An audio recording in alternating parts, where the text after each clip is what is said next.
Okay, this time, oh shit. Okay, my table's not working. I didn't record audio the first time. 100% for sure that it is a Switch 2. I just realized I didn't even start recording audio. Now I am. So let's try again. So, if you are a longtime subscriber of my channel, which, you know, the likelihood is probably pretty low. There aren't many of you, but if you remember, maybe a year or so ago, I made a video called Is the Nintendo Switch Too Old? The Nintendo Switch had been around at that point for like 7 years, which is pretty long considering a console's life cycle is usually around 5. Not since the Xbox 360 and the PS3 did we see a console lived that long. But here we are, now in the present, a Switch 2 has been revealed. About a month ago. I'm a little late to making this video, to be honest, but I still wanted to make it. Just kind of wanted to go over what I think about the Switch 2. So why don't we just get into it, right? So the trailer we all saw, or the reveal trailer for the Switch 2. One thing that is a little disappointing, and that's the name, right? The Nintendo Switch 2, or Switch 2. You know, personally, you may not agree, but I think they missed a great opportunity to call it the Switcheroo. You know, the Switcheroo. Anyway, terrible. Off of initial impressions, I'm already liking the Switch 2 aesthetically more than the Switch, or the original Switch, Switch 1, original Switch. When it first came out, I'm kind of noticing, you know, there's this trend, I think, now with gaming that everything is kind of like this either black or gray obelisk, like the Xbox Series X, which this camera is currently sitting on, because I don't have a tripod for my table. That's a whole different story. Anyway, everything is kind of like this black or gray obelisk, this box, this thing. People complain about that from a, you know, creative standpoint. I think there are some people that I've heard that would like more color variety in their consoles. And now the Switch 2, which is this space gray, nice matte finish. Personally, I like that a lot. I don't care if that's like a mainstream opinion. I really like that. It looks really sleek. It feels very, you know, pro branding. One other thing about this console that I really like so far, that kickstand, baby. Look at it. Beautiful. Now that's what the Switch should have originally had. We all know the flimsy, tiny tripod, barely a tripod, monopod looking stick. I'm glad to see that they've upgraded that. Alongside that, the Switch 2 looks demonstrably larger. When they made the Joy-Cons, they twirled them around like Crash Bandicoot. They twirled them into the new Joy-Cons. They are slightly larger, and I think that would be pretty good. You know, I don't really have large hands, but my Switch OLED is, you know, not uncomfortable, but like it could be better, and I feel like this might hit the sweet spot, at least for my hand size. The larger screen is also going to be nice. It's just a bigger console overall. The only question I have with the screen is, is it still going to be a 720p screen, or are we going to see a jump to 1080? I don't think it will be more than 1080p, but I also don't even know if it will be 1080p. If it is 1080p, I think that would be a very welcomed jump in resolution for the handheld screen. I don't really know if there's much of a point in jumping the resolution up on a smaller screen like that. I think you gain a lot of benefit with battery life just by having a lower resolution. There's less pixels to push for the console when you're mobile, so you can just save energy that way. So I wouldn't be mad if they kept it at 720p at all. I think that'd be fine. I mean, my OLED screen looks great, so if it looks just like that, I don't think I'd have any issues. But like I said, if it was 1080p, more than welcomed. So another thing that comes to mind with the Switch 2, now that we know what it is, now that we know what it looks like, we don't really know much about it spec-wise. Now, you know, I did a whole video in my Is the Switch 2 Old video. We did a whole specs breakdown, you know, with some diagrams and stuff of the hardware in the Switch. Based on what people have said online about this, it's probably going to be about the power of a PlayStation 4 or an Xbox One. So if it is around PlayStation 4 or Xbox One, I think that would be pretty great for a handheld. You know, it may not be what you would expect from your Xbox or your PlayStation 5, right?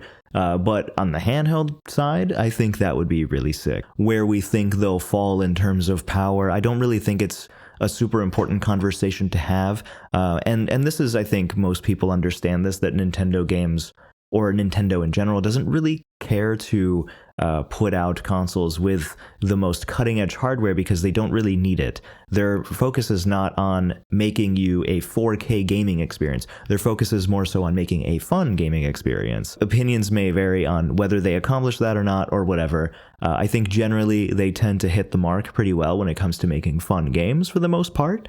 But that's what their goal is. They don't really need to have, ray tracing and the PlayStation 5 or Xbox Series X levels of power to give you a fun experience. The only time I think it's an important conversation is when we're talking about third-party titles. And that's an interesting point to me. I think that with the Switch, there is, and was originally, when the original one first came out, this potential for it having all these really great games from third-party publishers on the go. This isn't so much relegated to Nintendo anymore. It's not really a question of, can the Switch handle, Skyrim? Can the Switch handle Elden Ring? It's not really so much of a conversation anymore because we have the Steam Deck, right? You can buy a Steam Deck and you can play a lot of your PC games on the go, which is amazing and really great. And that's the positive influence I think the Switch has had in the gaming industry thus far. With the Switch 2, there is a conversation to be had on, will third-party games be available on the Switch? It's important to talk about just because certain third-party games would be hard to imagine on the original Switch. Like, like I said, the Switch has been around for 7 years, almost 8. You're not going to see Elden Ring, one of the most popular games of the last few years. You are not going to see Elden Ring on the original Switch. You may see it on the Switch 2, though. And the thought of that is pretty cool. I personally know someone, if you're watching, you know who you are, what's up, who only plays their games on the Nintendo Switch. They only have a Switch, they don't have PC, they don't have any other consoles, all they got is their Nintendo Switch. So the games that they can play are kind of limited to what's on the Switch. So in the prospect of updating the Switch's specs and being able to play games that are more graphically intense that the original Switch couldn't really manage, I think this is a pretty strong proposal for having a Switch 2.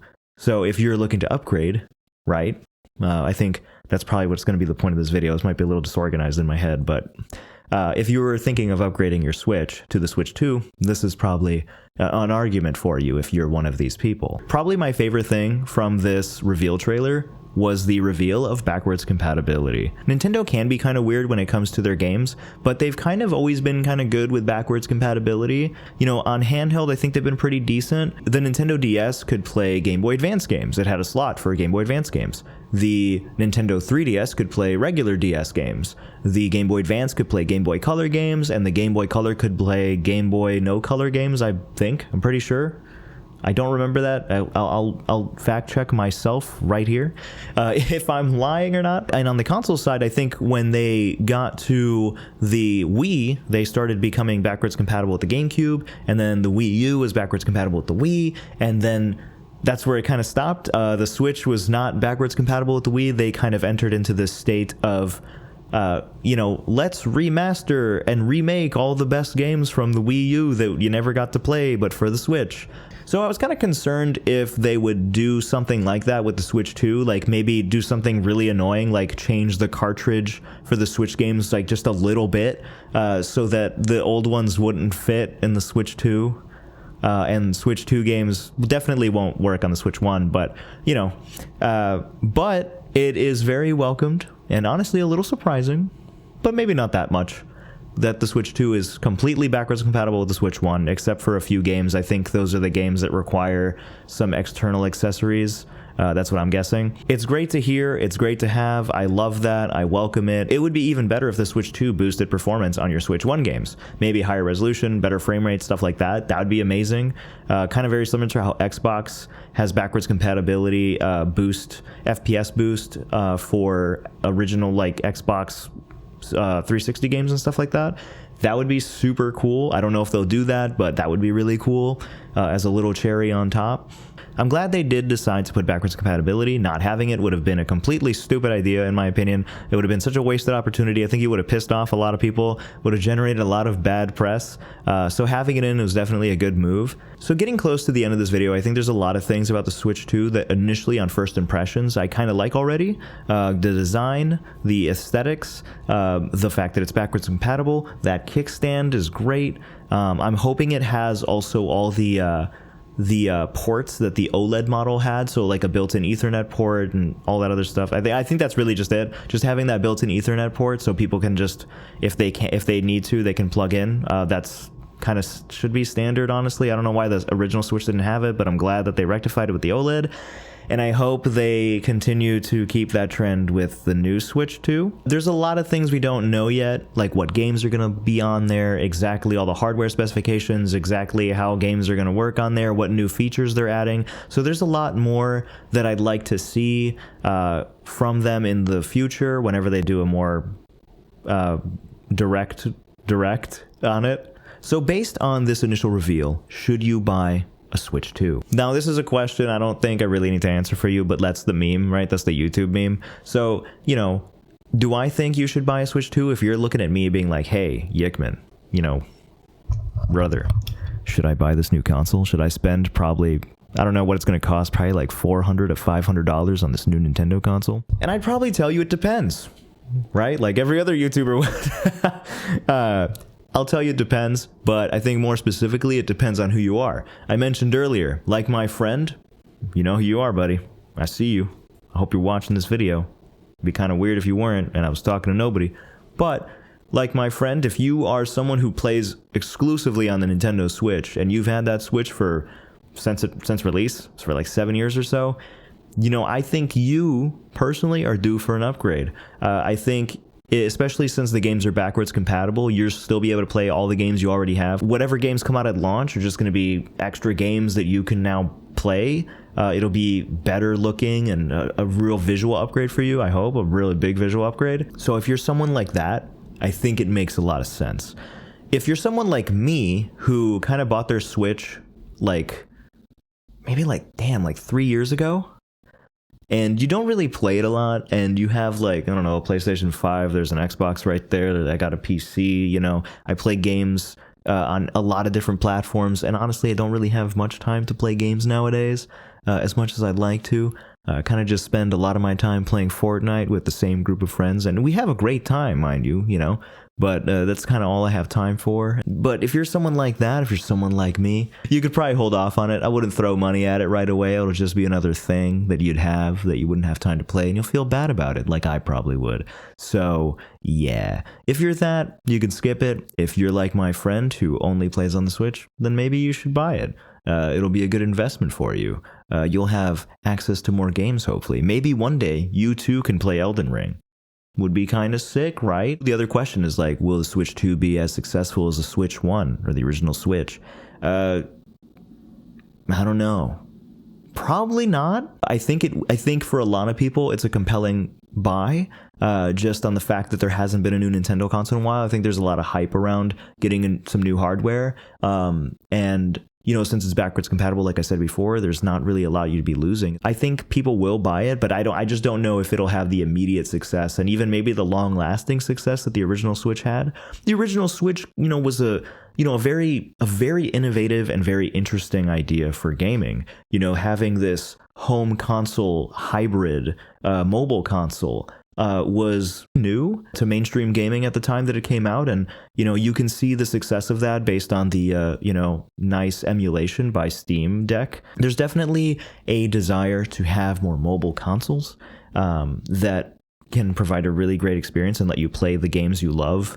You know, maybe not even on the go, but just maybe not at your computer. Like I know friends who have a Steam Deck and they really just play their favorite games on the couch, because who doesn't like laying down on a couch and playing games? That was, I think, the biggest selling point for the Switch. It wasn't the fact that all the commercials showed these people playing on their Switch at the cafe at school, or like, you know, in the park. Nobody does that. No, gamers don't go outside. What are you talking about? People want to just sit on their couch so they don't have to sit in their office chair. Especially with COVID, when you're working from home and maybe even sitting in the chair all day, you want to go lay down on the damn couch. Will it be as successful in the Switch? I'm betting not exactly. It will be successful, but not that much. I don't know. We'll see. Anyway, that's the Switch 2 video. Let me know what you think in the comments down below. Do you think I'm crazy? Do you think the Switch 2 will sell better than the Switch 1? I don't know. What do you think about the Switch 2? What do you want to see out of the Switch 2? What games do you want to see from third parties on the Switch 2? That would be really, really interesting. So yeah, let me know in the comments below.